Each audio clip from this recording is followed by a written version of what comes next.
It is time to make the sound to summon the stream. Wah, wah, wah, wah, wah, wah, wah, wah, wah, wah, wah, wah, wah.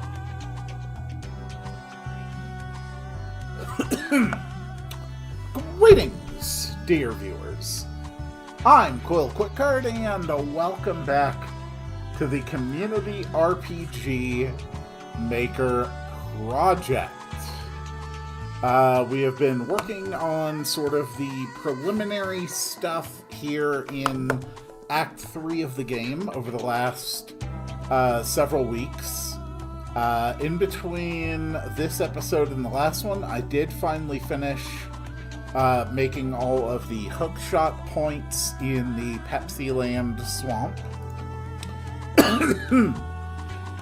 It is going to be a shorter stream today, probably no more than an hour and a half.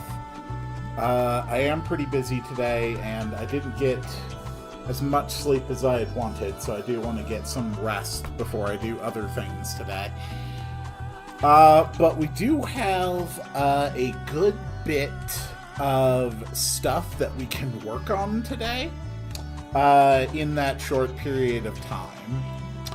So the notes for what we wanted to work on today were switch the elevator entry to button activation, start deciding enemies for the jungle maps, work on the Katasby fight, this is sort of connected, do map work on the splitting cave, and create the Pepsi Land portion of the Pepsi Portation travel grid.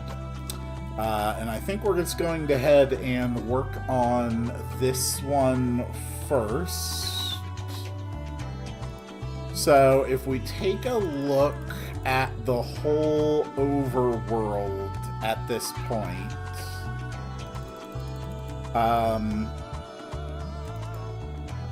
we can basically move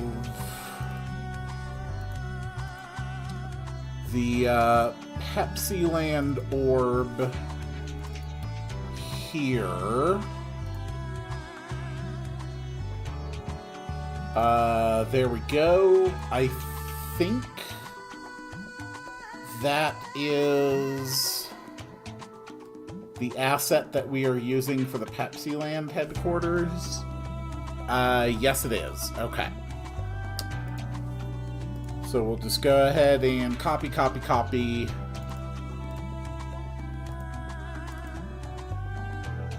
We just put that there. And we put that here. Quill, what do you think of PPT? I don't know what that is. Or I'm too tired to remember. One or the other. Okay. And the Tetris one. I have not had time to review a PowerPoint presentation yet.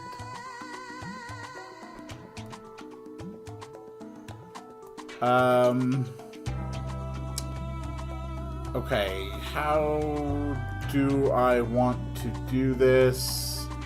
It's only the first page. Yes.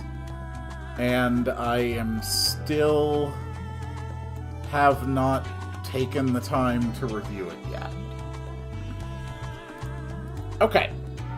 So there we go. The Pepsi Portation Network is prepared. The next relatively simple thing we can work on is button activation for the Pepsi Land offices. We are going to have to rename these events so that it will be easy to find them. Okay.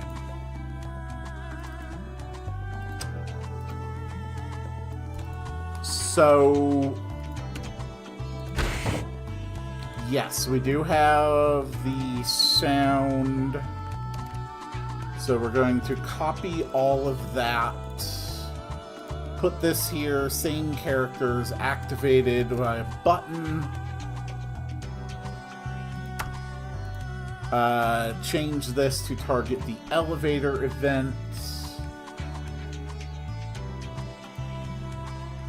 So you press the button, the elevator operates.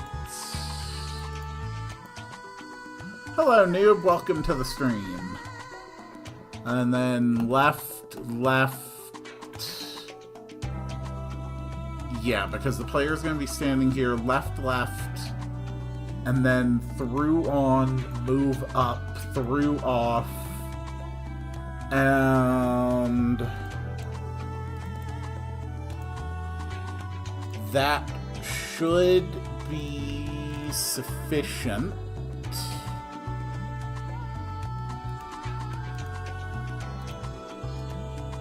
For button-activated elevators.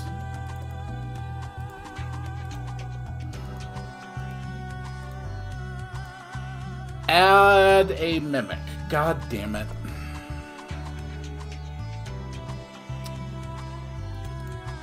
Hoped you wouldn't remember, but you did. Okay, we're going to put a mimic in the splitting cave right here, which triggers the battle with the obvious mimic. Quill, what font should I use? I always just use in Arial for basic functions, a Times New Roman if I want it to look a little bit fancier, and honestly that's about it.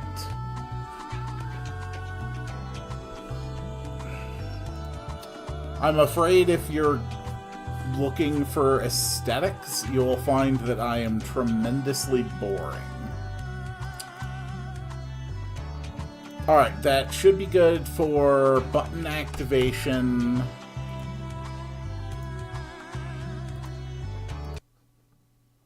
Okay. Time for our first test run of the day.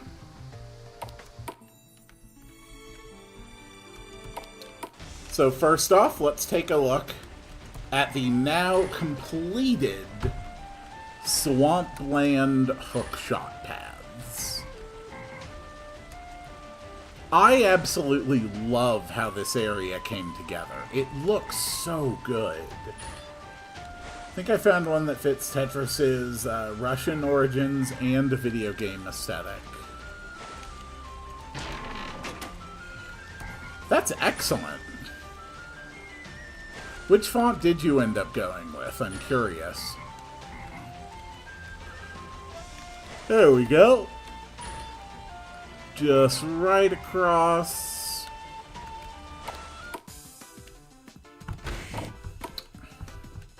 OCRA extended.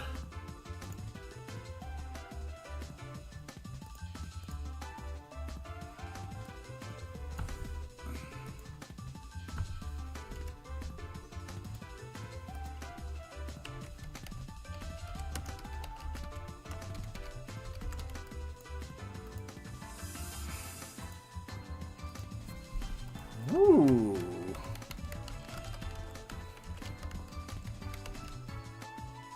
Yeah, I think that's a great choice. That is a great font for that purpose. Okay, now let's test this. Okay. Let's test the second floor. This is the second floor. We still need to change the gates. That's an easy fix. Okay. And and ground floor. Make sure that works.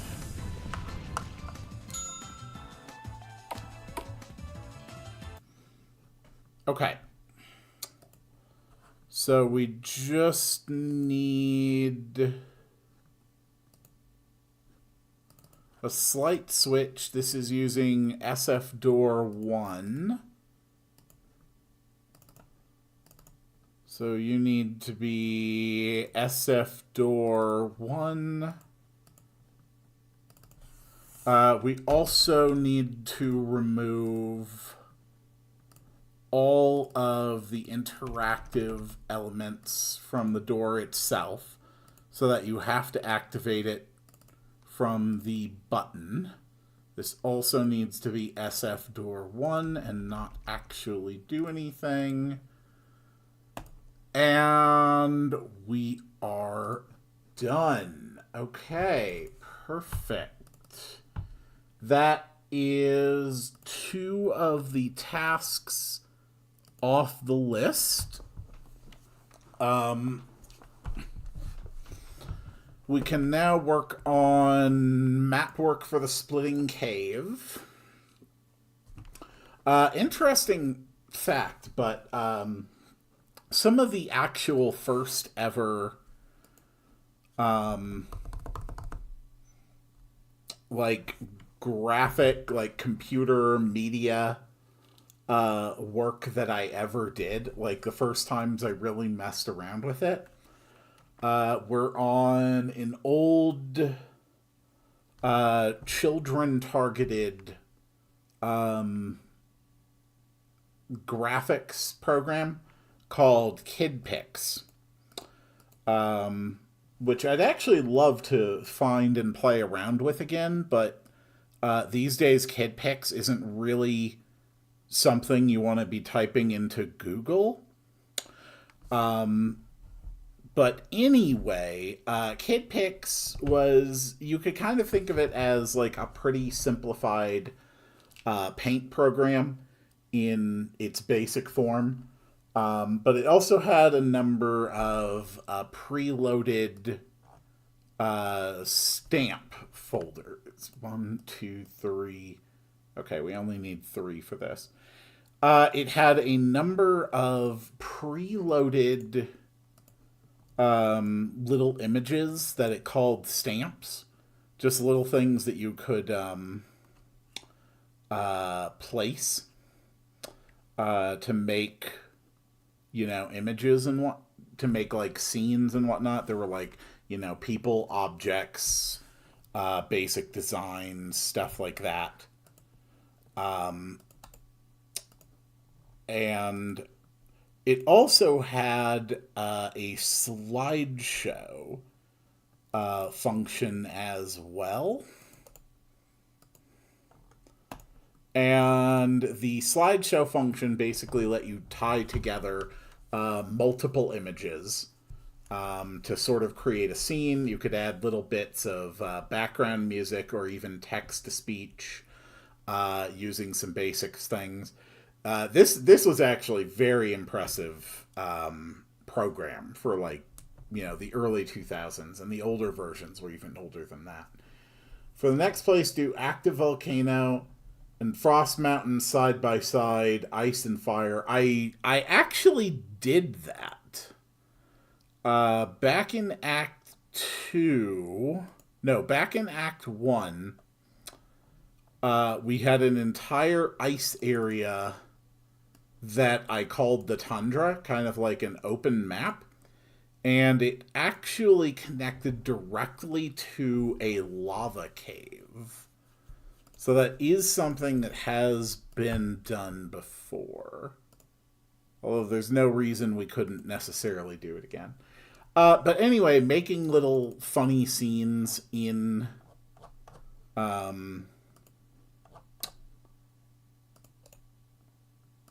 didn't know.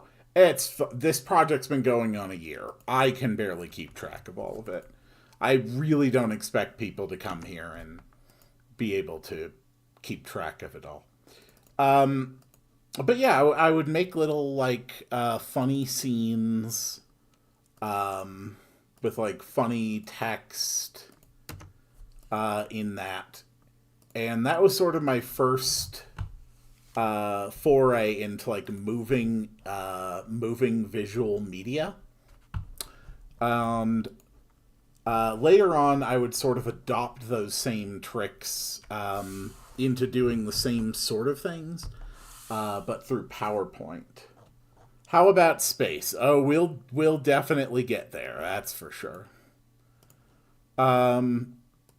So first things first, let's darken up some patches of ground here in the splitting cave. Again, it doesn't really need to be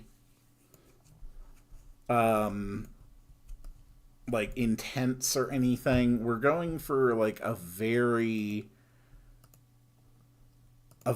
kind of basic sort of aesthetic here. It's really not meant to be like overly complicated. It's gonna be very simple. Do Skylands. We could do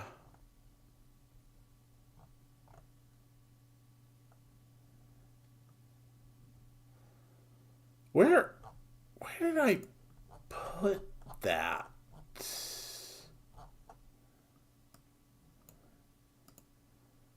Where is the sky area?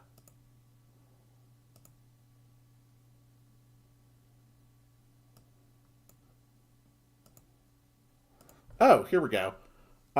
We do have a sky area. We could definitely expand on that, though. I'm just kind of using it as a town that's going to be used for sort of attributes and credits for people who've contributed to the project. We could absolutely expand on that. We could have dungeons and other areas coming off of that. I do really like that idea. Explorable areas leading off from contributor town. That's a great idea. Here we go. Just a few more bits of damaged ground plastered around.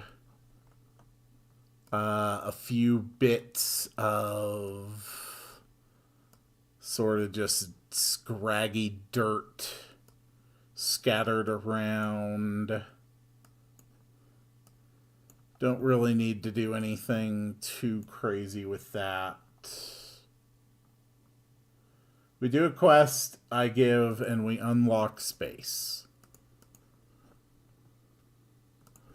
That is definitely a thing that we can do.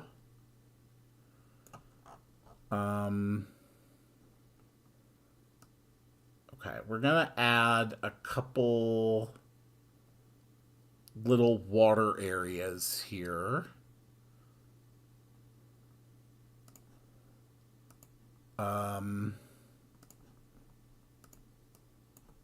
There we go. Nothing too crazy. We're just going to have some pretty basic stuff. I have an interesting way to go to the Skylands. What do you have in mind?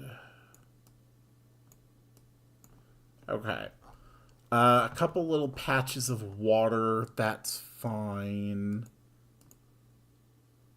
Now we do some decorating.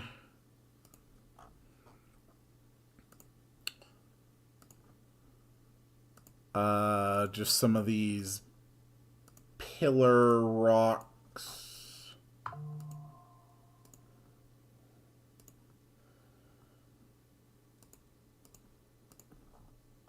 Yeah, just like that. That's fine. A couple just regular rocks scattered around.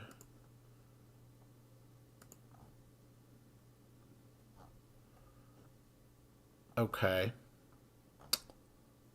That works.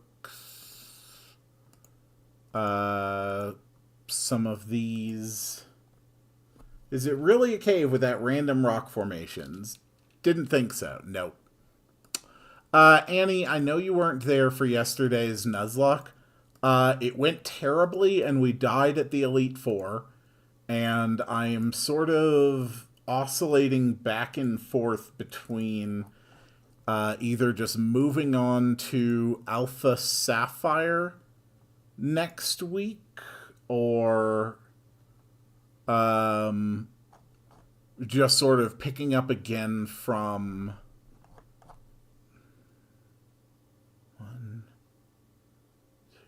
no, that's fine. Or just picking up again from the save state that I had prior to that stream and just giving it another shot. It was bad. You're correct, noob. You told me I would fail, and then I failed. I read the idea. I just didn't read it out loud. It's a pretty good idea.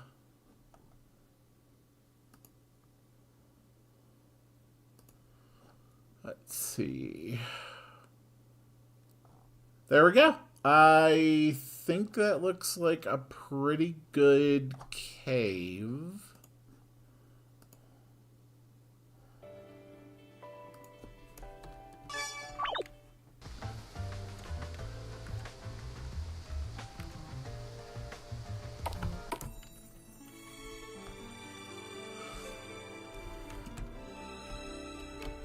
Right, I didn't actually add the overworld entrances.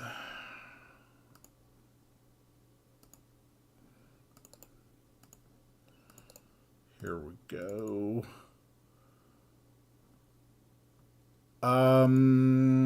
Let's just have this be like that.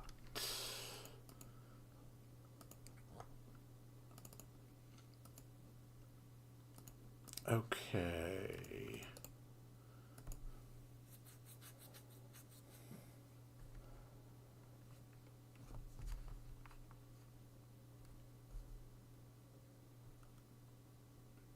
I was going to give you a pass if it was Koga getting a legendary double team pull. No, Lugia did not even make it to the Elite Four. Lugia and Fortress were both lost on the final rival battle at the end of Victory Road. Lugia died to a lava plume crit followed by a quick attack.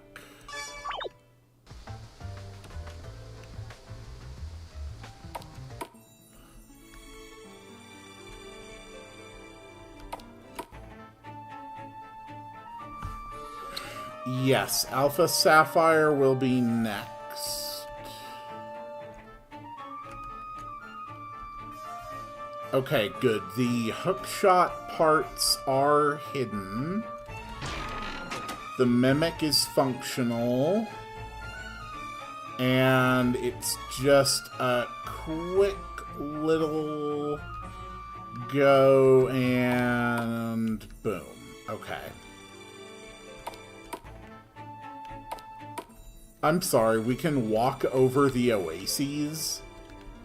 Why can we walk over the oases? we really shouldn't be able to walk over the oases. Let's make a quick adjustment to that. There we go. You can walk over the sea. Not really. Basically, so for debug purposes, there's a hotkey I can hold down which lets me walk over impassable terrain. So this is me walking around without using that hotkey. But if I hold down Control for debug purposes, it does just let me walk through anything. A player would not have access to that. This is me without Control, then. Either that quick attack was also a crit, or you had a dog shit Lugia. The Lava Plume crit took it down to 13 HP.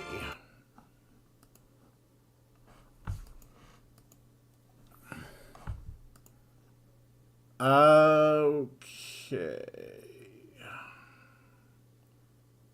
Yeah, I think that works.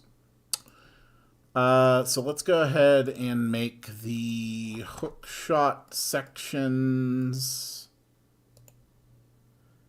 And you didn't switch. I was faster than Typhlosion, and I did not expect it to have quick attack. So, no. I did not switch the Pokemon I believed was faster out against the opponent. I did not expect to have a priority move. Okay. So this is H1, move here, facing up. This is H2 here, facing up.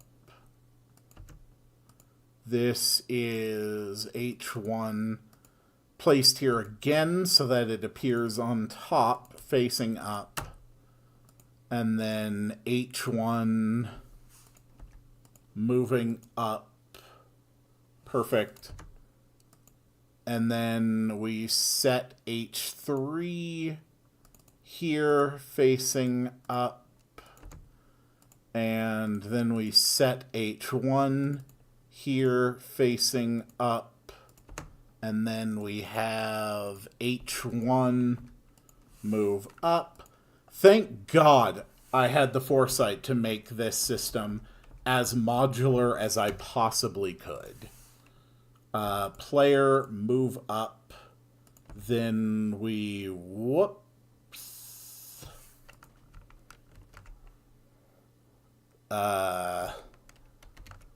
Didn't mean to delete that. Reset H1 to its default position.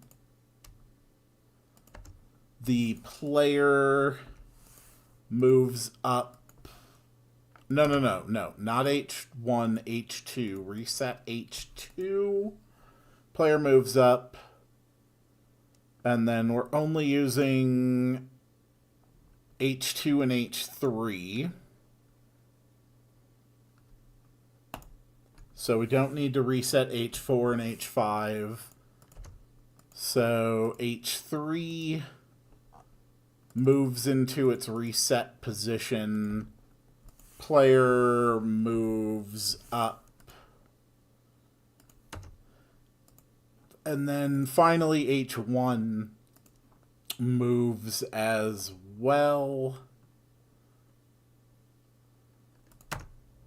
So the H2 doesn't need to be at 0, 0. It needs to be at 1, 0. I was going to make a joke about the lusty Argonian maid from Skyrim, but actually, who the fuck put that in Skyrim? It wasn't there from Skyrim. The first version of the lusty Argonian maid... I know it was in Oblivion.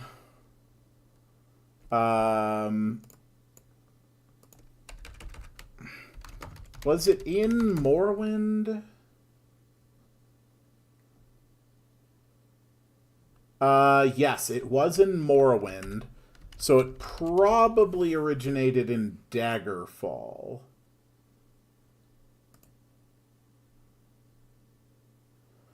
No, okay. So the first appearance of Lusty Argonian Maid was Morrowind, and it just carried over into Oblivion in Skyrim. And then it appeared in Morrowind as part of a literary tradition that started in Daggerfall, which actually has a very large number of lore books in it. And the Daggerfall lore is really where it was sort of at the series' height of representing itself as very high concept fantasy more directly to the player. And then basically every game from Morrowind on has presented less of the very high concept fantasy directly to the player's face. It's still there, it's still an intrinsic part of the world building, but it is less directly overt at showing itself directly in front of the player where they're just going to be guaranteed to see it. However, yes, the fact that the Lusty Argonian Maid first appears in Morrowind actually has some rather disturbing implications, and it actually helps to recontextualize the book, and it is more likely that the intention of the book being in Morrowind was to represent the Argonian Maid not as a necessarily willing participant in sexual contact, but more overtly as a slave. So yeah, have fun enjoying that I have just now taken the horniest book in the Elder Scrolls and recontextualized it as a case of rape.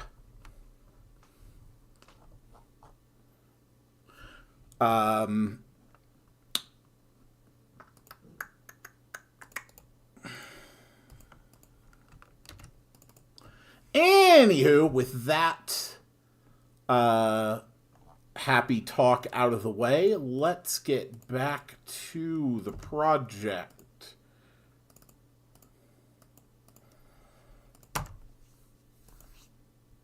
This is why it's never a good idea to dig too deep into fantasy. Shit gets fucked up.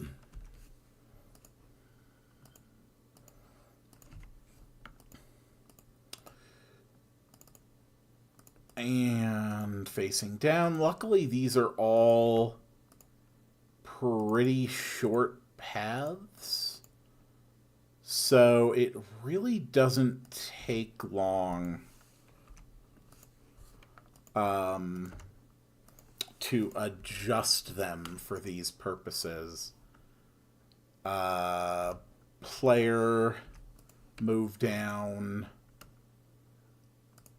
Player, move down.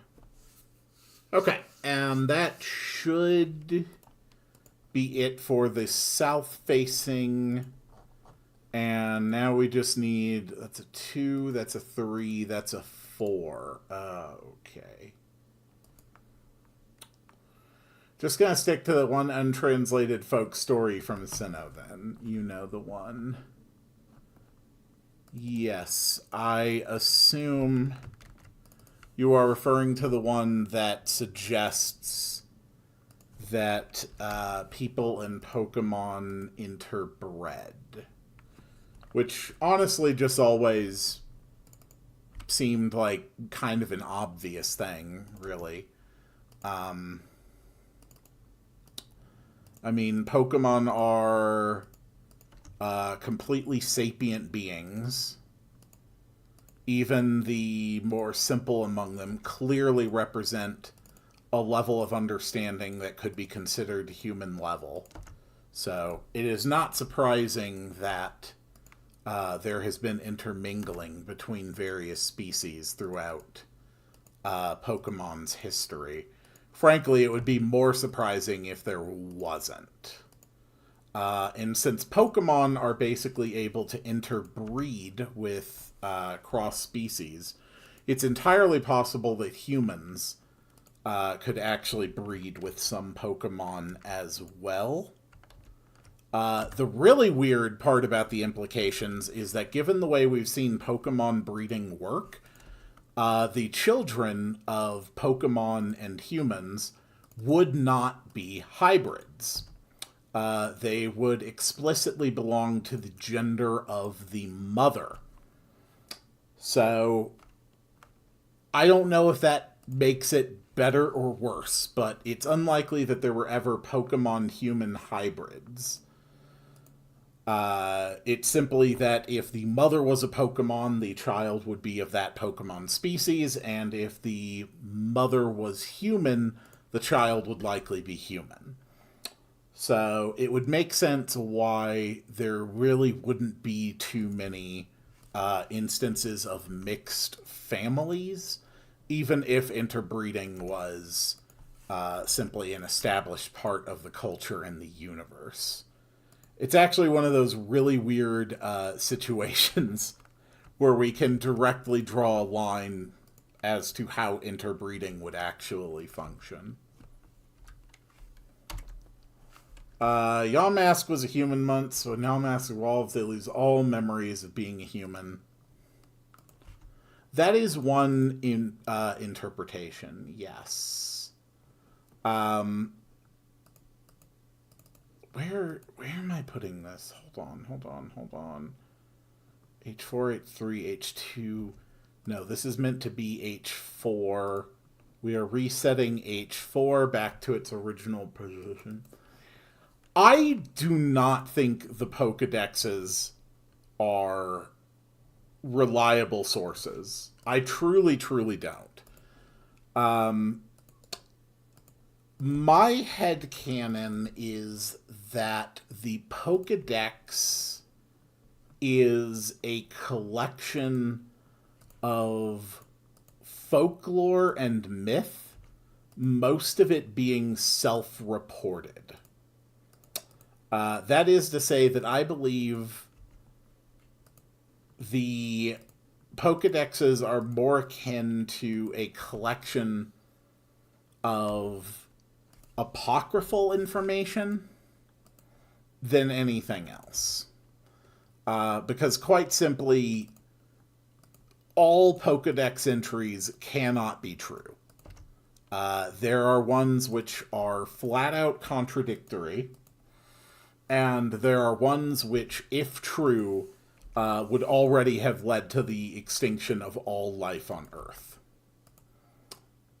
So, I choose to believe that they are apocryphal at best, and that many of the more bizarre claims in them may have actually originated with the Pokemon themselves. There certainly are individuals who have gained the ability to communicate with Pokemon.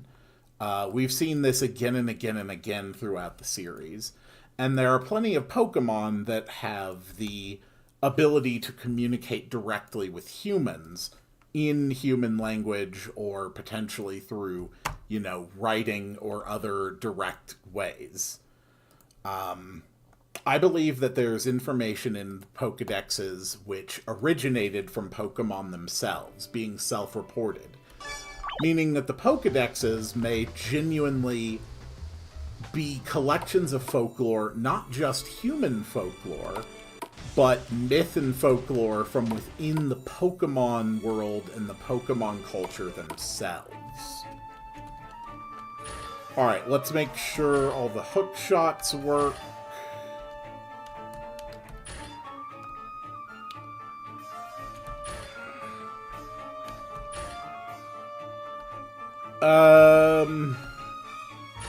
Crap. This one needs an extra leg. That's 2, 3, 4. And this one... Okay. So we need an extra leg on the south end of the hook shot there. And then over here... Okay, this side, the hook shot works fine. And we need one more length on the down So copy all of that, put that here, relabel that to the 4, start with the H4, yeah, 2, 3, 4 facing down, H1, 2, 3, 4 facing down, H1 move down, and then we need an H4 reset,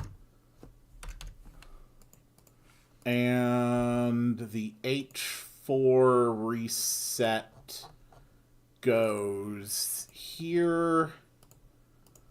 Okay, that should be completely functional now. And let's just put an NPC here to give you the hook shot for the purposes of testing. Laventon's literally guessing, and it's still pretty accurate. It's not that people are not used to Pokemon at the time of Laventon.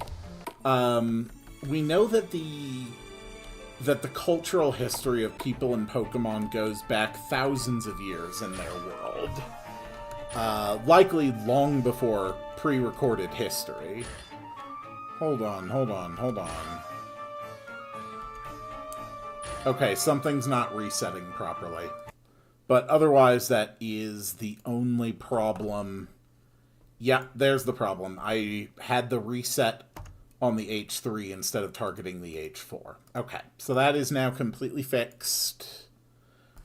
We can get rid of the 2 NPCs that we used to unlock the hookshot, since all of that has been tested.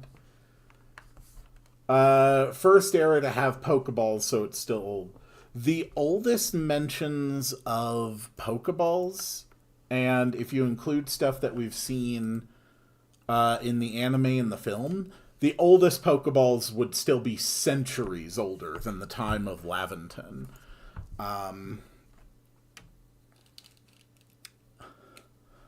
I am now going to go into the field of pure speculation. My headcanon is that Pokeballs were not invented by humans. My headcanon is that Pokeballs were not invented by humans. Long before human civilization rose to a point of technology, there were Pokemon with the intellect, the ability to produce tools, mechanical devices of significant quality, and complexity. It is my theory that the first Pokeballs were designed by Pokemon so that humans could use them to transport and protect other Pokemon that were too weak or too slow or too bulky to travel alongside their humans. Not for the purposes of, like, catching them as we understand it now, but literally as a transportation device. Before they reached a level of sophistication that allowed them to be, like, fully digitized, I believe Pokeballs were used because, quite frankly, if you are traveling with an Aggron and a Joltik, traveling is going to be a logistical nightmare unless you can find some way to enable everybody to travel at the same space and over the same types of terrain. And if you've got, like, an association with a lot of Pokemon, that's simply not something you are able to do unless you have some kind of transport. So I believe that Pokeballs were first invented by Pokemon for the purposes of being a vehicle.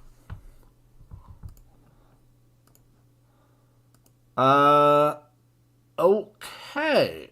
So we got all of that done.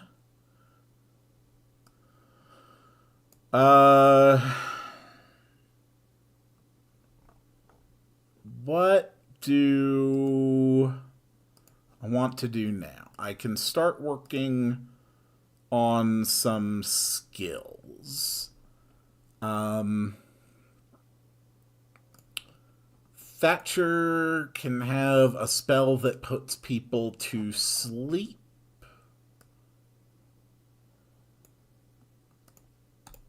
So let's actually take this, and yes, it will apply to all enemies with a 50% rate.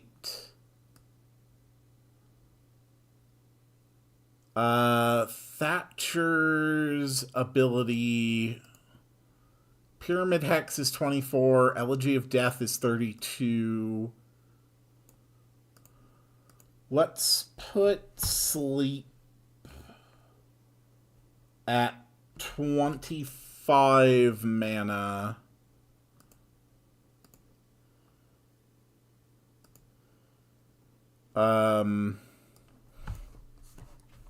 Okay. Attempt to... What is the animation like for that?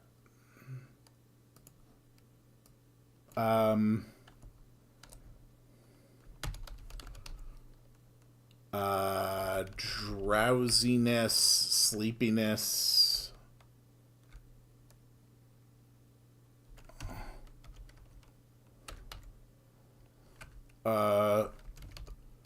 Isn't it Sephoric? Isn't Sephoric the term? I think it's Sephoric. No, soporific. Okay. Soporific.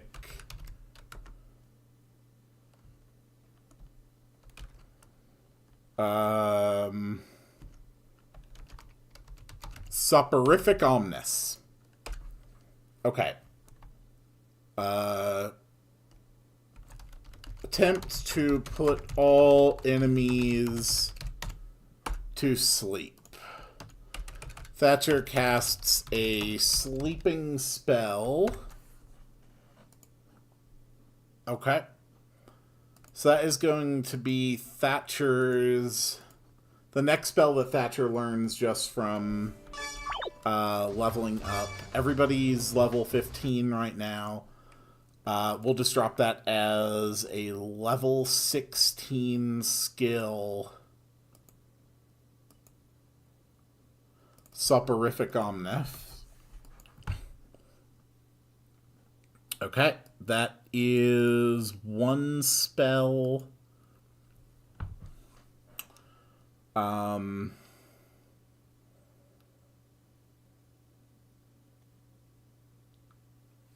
Okay.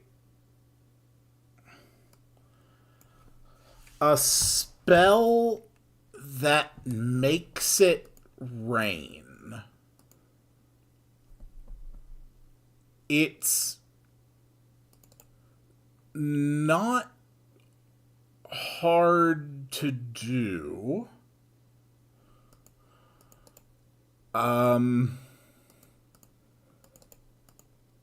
We're going to have to figure out more about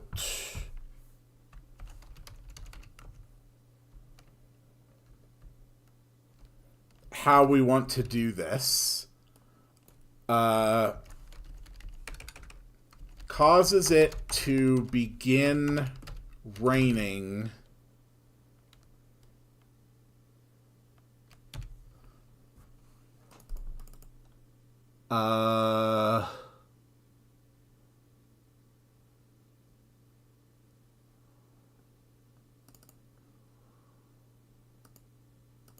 So it doesn't actually have a scope.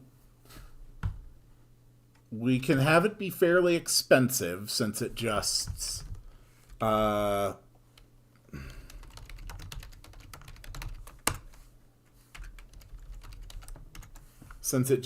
does things. I'm basically going to have to put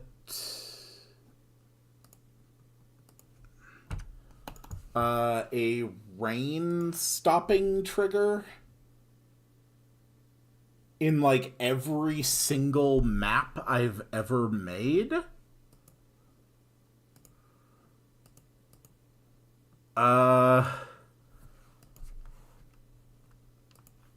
But I think it will be okay. No, that's TP cost. No, we don't want that to be the TP cost. That's fine. Hello, what? Hello, what the what? Let's see. Okay, so we have Summon Rain. That is going to be a spell that they learn.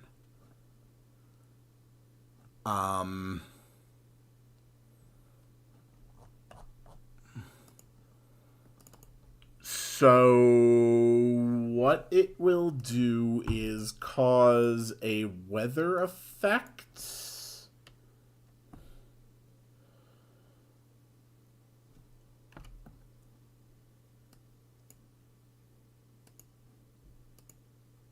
Okay. So I don't really know what this does yet. But at least it exists.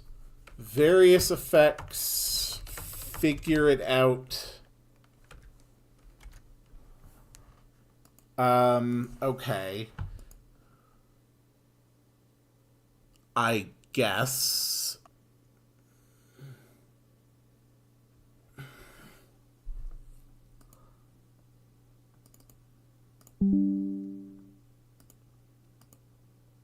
Are we good?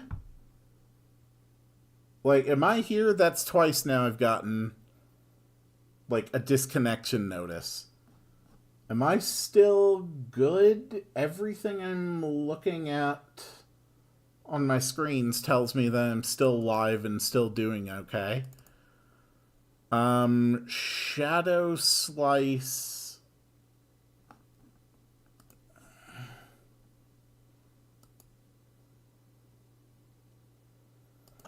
Connection terminated. Hold on, I don't know. Let me actually bring up the stream real quick on my phone. I just want to make sure it's okay.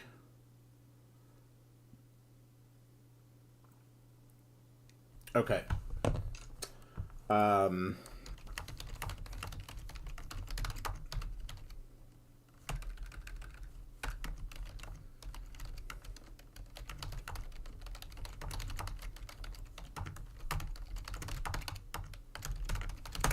There we go. If you are still having any issue, try to refresh the stream. Seems to be good now. Okay, show Shadow Slice. Shadow Slice.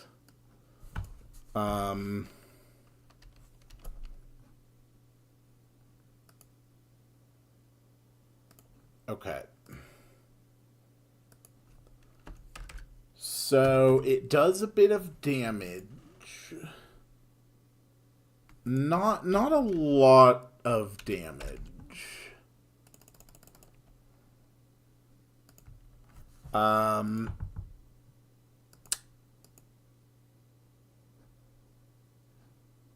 Sure, that's fine. Cuts through the void. And what this one is going to do is deliver a magical strike that pierces the ethereal realm and makes intangible enemies vulnerable. Okay. That is what it does. So Elena can learn that move at level 16.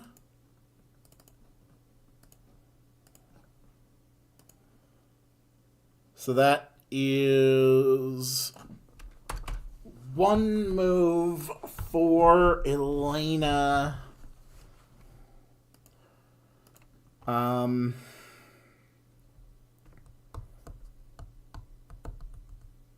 Okay. Now that I've actually got an idea of what Katasby's skills are, we can figure out how the Katasby fight works. So, fight starts and Katasby takes drugs. That's definitely how that starts.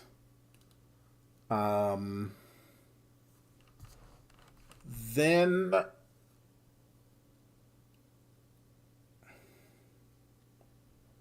let's see.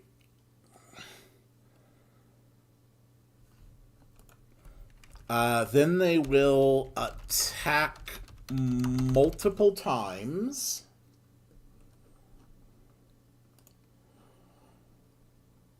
Then they will do one big attack on a single target. Then they will use Vine Storm.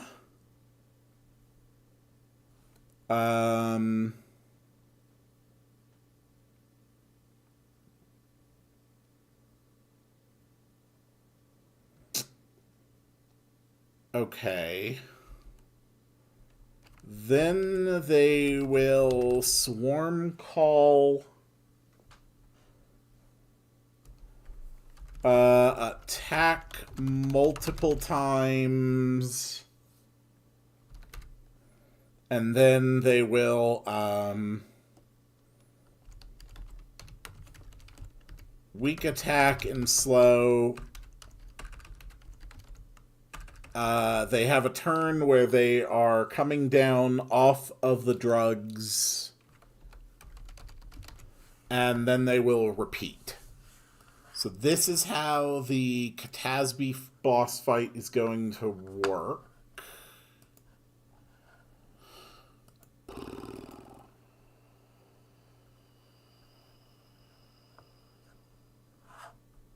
Okay.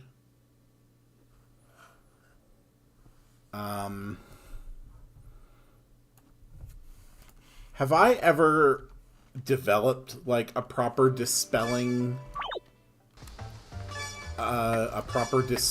skill?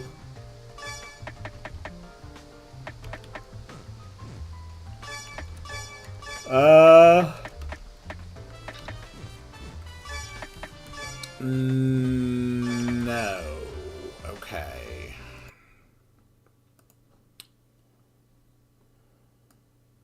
So, going back to Elena, we're going to have Umbral Veil, which targets a single enemy.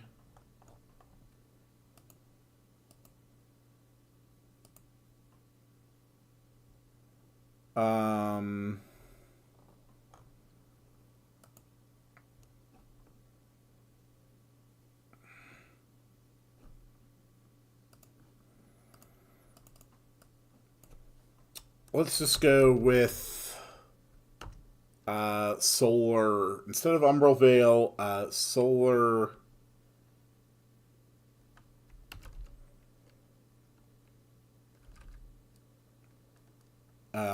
Solar to strip, to remove, to take off, to scour. Solar Scour. Okay. This is going to be remove various positive buffs from an enemy. It's not going to be terribly expensive to do it. calls on the blinding sunlight. It's going to be a certain... It doesn't do damage. It's just going to have a whole bunch of... a whole bunch of effects. Let's see. Yeah, that's fine.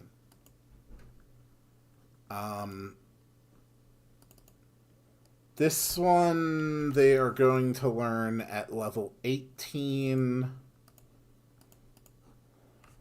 So we can make a note for next stream to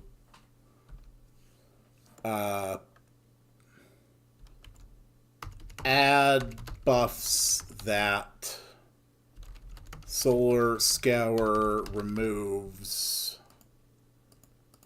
Actually, I can just have it apply a state that removes a whole bunch of stuff.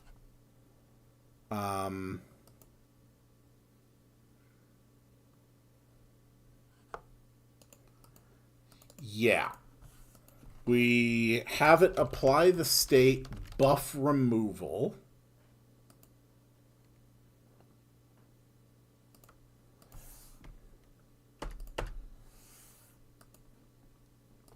And we just have a whole bunch of state resistances that it prevents. So, like, it stops magic reflection. It stops HP regeneration. It stops TP regeneration. It stops protection. It stops status ailment blocking. It stops resilience. It stops empower. Is this the chapter's final boss's move? No. This is just a thing Elena can do. It can remove energize. It can remove holy inspiration. It can remove regeneration. It can remove barrier. Okay. So we can start running more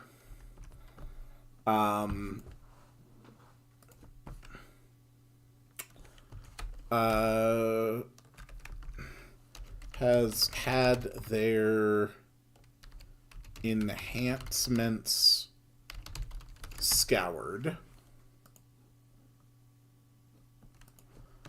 So we can start running enemies with more buffs now that we have, like, a reliable way to remove them.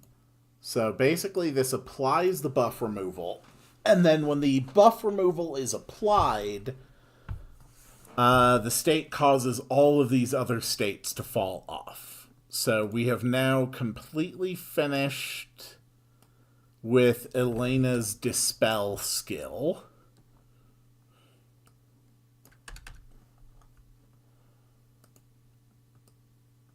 And let's make sure that all 8 Batfolk are accounted for. We have 1, 2, 3, 4, 5, 6. There's one in the mountains to make 7.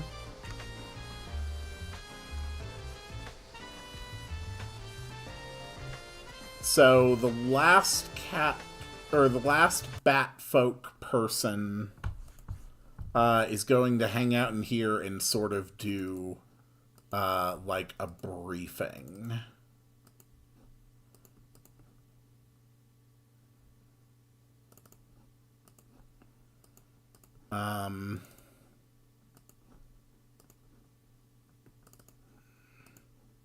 Here we go. Okay, copy that.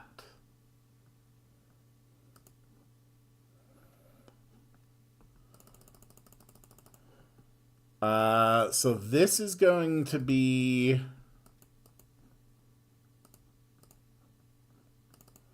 the Bat Folk, who is sort of like the leader.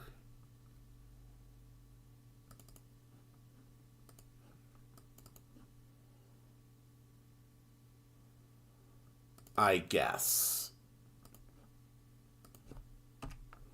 Let me make sure that they are all distinct.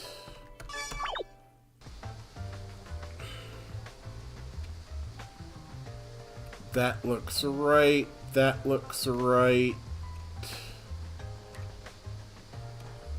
That looks right. That looks right.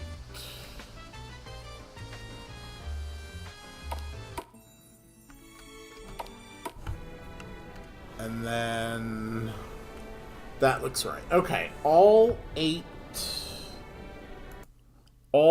cat folk, or all eight bat folk are now accounted for.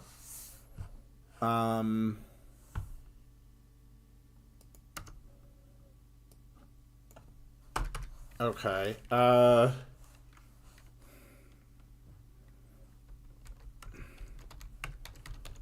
I would appreciate it if you limit your time here. All is not well in the... All is not well in the marshlands. Okay. All is not well in the marshlands. Malter can say something. We're just trying to pass through to reach Pepsi Land.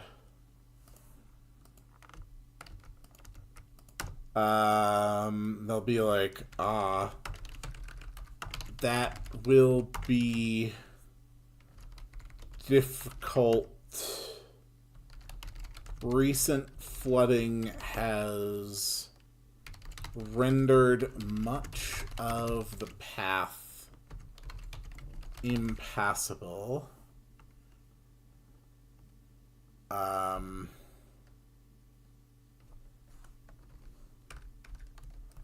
I believe we could aid you if you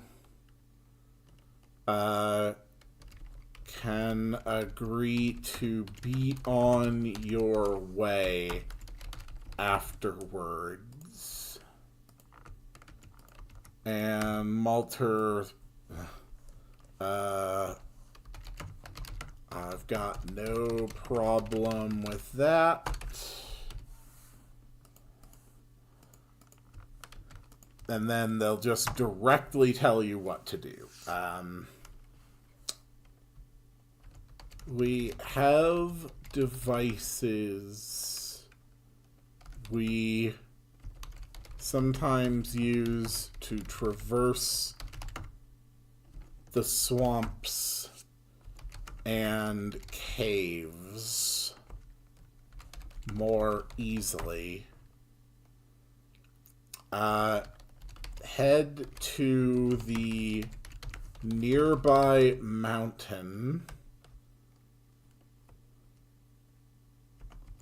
and seek out one of my kin. He should be able to lend you a hook shot. Should be able to lend you a hook shot. Okay. Right, and Mulch will be like,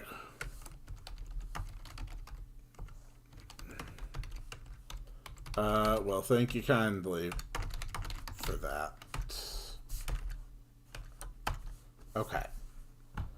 That is fine. And then after you have the hook shot, she will have different dialogue.